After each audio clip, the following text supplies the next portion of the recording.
السلام عليكم الخوت، كي دايرين؟ بخير، هانيين الشعودو. الله يحفظكم الخوت. كنشكر المشاهدين الاوفياء، الله يكبر بكم. ما تنساوش الخوت تعطيو المعلومه، راه مزيان ملي كتبارطاجي واحد المعلومه كلشي كيستافد، حتى كدير رحمه الوالدين كتقاسمها معنا.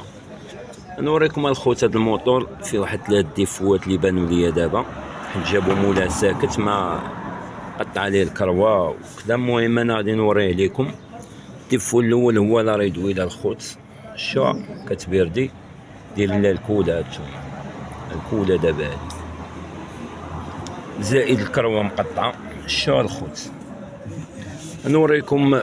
مهم الديفو الثالث السبب الخوت ديال الكروه، شو لومبرياج ملي كيموت الخوت كيبدا يلعب.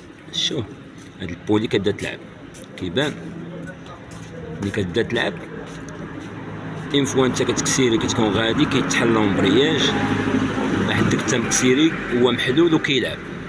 الكروه كتبقى تكال حتى كتمشي. دابا هاد لومبرياج الخوت واخا ركبوا ليه الكروه دوريجين ما يضربش بها 10 ايام 15 يوم، الله يعاون.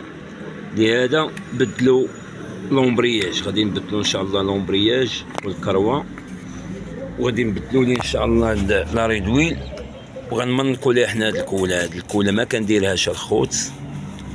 غادي ان شاء الله نقاد لها بلاصه وندير لها الكوله ديك ونفيكسيها ان شاء الله بلا كوله بلا والو، حيت اللي كيدير الكوله الخوت هو اللي كتشجعو، كديروا ليه جيم وكديروا ليه.